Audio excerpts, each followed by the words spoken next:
Het is 23 voetbalvelden groot, het nieuwe distributiecentrum bij Hulst. Maar het staat nog altijd leeg. Wat je niet wil op geen enkele manier is dat je gaat bouwen voor leegstand. En verder in deze uitzending. Boosheid na vogelgriepbesmetting. Achter de deuren van de spoedeisende hulp.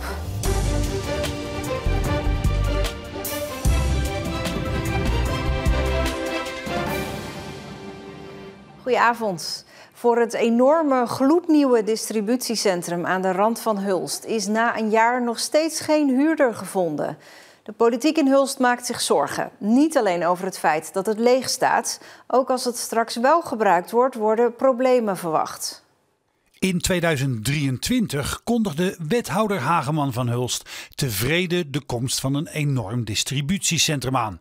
Het centrum zou een flinke impuls voor de werkgelegenheid in de gemeente betekenen. Het gaat tussen de 500 en 3000 banen opleveren, direct en indirect werkgelegenheid. Het complex werd een jaar geleden opgeleverd en staat tot nu toe leeg. Ook heeft de ontwikkelaar nog geen nieuwe huurder gevonden. Desondanks is wethouder Hageman optimistisch. Dat duurt nou eenmaal even voordat er een partij plaatsneemt. Maar ik kan u verzekeren dat Hulst het enige groot logistieke park is van die omvang in heel Nederland dat direct beschikbaar is. Ik heb ook begrepen van de investeerders dat de zoekvraag enorm toeneemt. Dus verwacht ik dat er zich binnenkort een partij definitief aandient. Niet iedereen in Hulst deelt dat gevoel. Daar maak ik me wel zorgen over. Ja, want wat je niet wil op geen enkele manier is dat je gaat bouwen voor leegstand. En als je dan ziet wat een impact zo'n centrum in de omgeving heeft, dan is dat hartstikke zonde. Het is toch al een behoorlijke tijd dat het leeg staat. Risico's verder, financieel gezien voor de gemeente Hulst, zitten er dan natuurlijk toch ook weer in. Maar ook wanneer er wel een huurder gevonden zou worden, is er ongerustheid. Met name de onzekerheid van de ontwikkeling van het vrachtverkeer. Eigenlijk hebben we nu een beetje mazzel dat het misschien nog niet helemaal vol zit. Want dan was het nog weer vervelender geweest met alle werkzaamheden rondom Kapellenbrug. Want je ziet nu dat het echt al overloopt in Klingen en in Nieuw-Namen. Vrachtwagens zoeken zich gewoon een weg, ook al moeten ze misschien via de Traktaatweg. Dat gebeurt gewoon in de praktijk natuurlijk niet altijd. We weten allemaal dat uiteindelijk kies je toch voor de makkelijkste en de kortste weg. En bovendien is voor de afwikkeling naar de Traktaatweg de lange weg verre van op orde. Het is een continu punt van aandacht. Ik denk ook wel dat we het daar raadsbreed over eens zijn dat er iets moet gebeuren. En dan gaat het niet alleen om de weg van Kapellenbrug, dan gaat het om het wegennet in heel Zeeland. Ook de beloofde 500 tot 3000 banen hoeven niet per se goed te zijn voor Hulst. Goeie vraag is natuurlijk, hebben wij die in onze omgeving? Dat zijn juist vaak arbeiders die in worden gevlogen vanuit Oost-Europa. Je moet die mensen ook huisvesting en die moet je ook faciliteiten en voorzieningen bieden. En dan vraag ik me af met de druk op de woningmarkt die hier al is en het gebrek aan sommige voorzieningen, of je dat kan waarmaken. En dan blijft er uiteindelijk onderaan de streep voor de Hulstenaar heel weinig toegevoegde waarde over. Ondanks het nog steeds ontbreken van een huurder lijkt Hulst optimistisch te zijn over de invulling van het distributiecentrum. Of de zorgen van de raadsleden daarna terecht zullen zijn, dat zal moeten blijken. Een dag na het vaststellen van vogelgriep in Terholen is de impact op de omliggende pluimveebedrijven groot. Ze reageren boos, want ze vinden dat ze de dupe zijn van andermans onvoorzichtigheid. Het virus werd gisteren vastgesteld bij vogels van een hobbyboer in Terholen. Waar dat precies was, is niet bekendgemaakt. Om verdere verspreiding van het virus te voorkomen, werden er in totaal 87 kippen, eenden en kalkoenen gedood.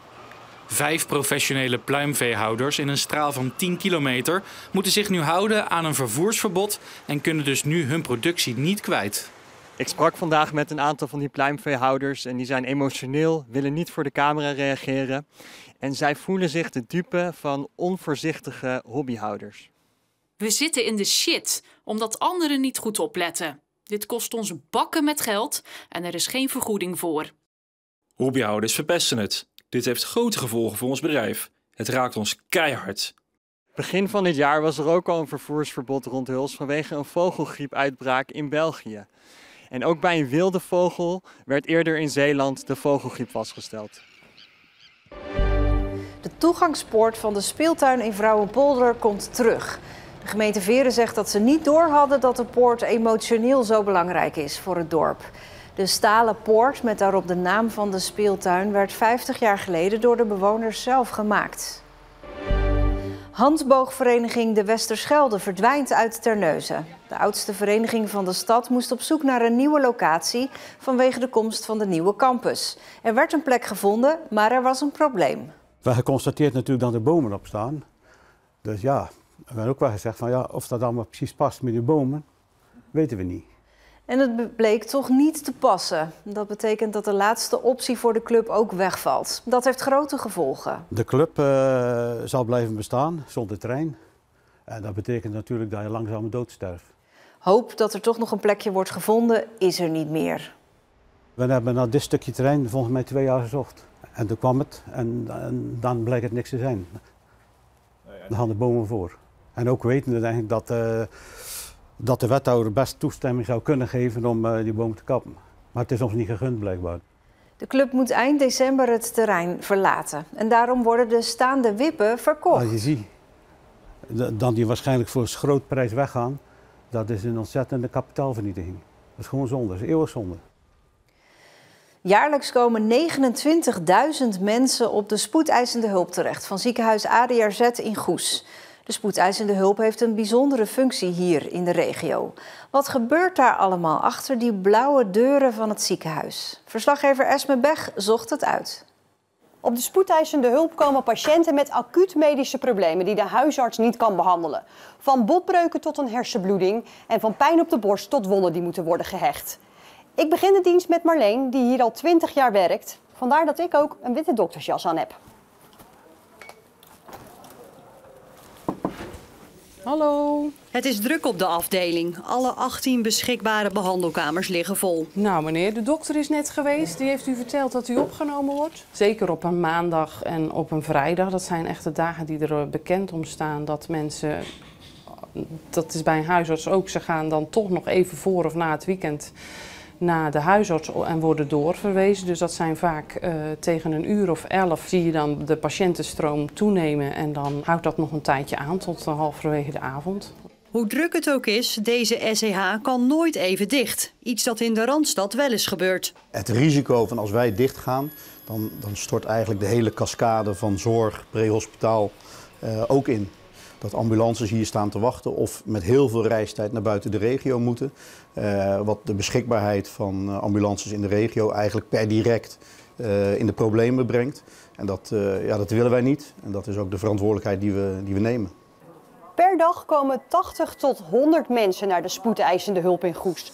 Welke klacht je ook hebt, hier wordt alles gezien. En dat betekent voor de provincie Zeeland dat wij als SCH hetzelfde doen wat een topklinisch ziekenhuis in de Randstad doet. Wij behandelen geen diagnoses, maar mensen komen met ingangsklachten, pijn op de borst. Kan van alles zijn. En dan is het aan ons om uit te zoeken wat het is. Dus er moet hier gepuzzeld worden van wat is er nou precies aan de hand. Als dat duidelijk is, wordt besloten of de patiënt naar huis kan of wordt opgenomen in het ziekenhuis. De acute opnameafdeling, grenzend aan de SCH, neemt veel zorg uit handen. Dat maakt zodra patiënten veilig zijn, ze van de SCH af kunnen naar die acute opnameafdeling en daar eigenlijk de behandeling wordt overgenomen en wij weer ruimte beschikbaar hebben voor volgende patiënten. En wij hebben een afdeling, zo'n acute opnameafdeling van 46 bedden. Dat is een van de grootste van Nederland. En dat maakt eigenlijk dat wij zo'n grote SCH in een perifeer ziekenhuis op een goede manier overeind kunnen houden. Hoi, met Marleen van de Eerste Hulp. Naast Marleen en Menno werken er per dag nog zo'n 50 mensen op de spoedeisende hulp in Goes. Die, hoe gek het misschien ook klinkt, elke dag van hun werk genieten. Het is het mooiste vak wat er is binnen het ziekenhuis. Een vak wat 24/7 doorgaat. Dat moet je ook wel liggen. Maar dat vind ik er wel heel mooi aan. En de ene dag is soms anders dan de andere. En je maakt soms ook dingen mee die best ook heftig zijn en waar je last van hebt. Maar toch weet je dan samen toch weer bovenuit te komen. En dan ga je elke dag toch weer met plezier naar je werk. Volgende week deel 2 van deze serie op de spoedeisende hulp. Dan meer over de artsassistenten en waarom die vanuit het hele land naar onze provincie komen.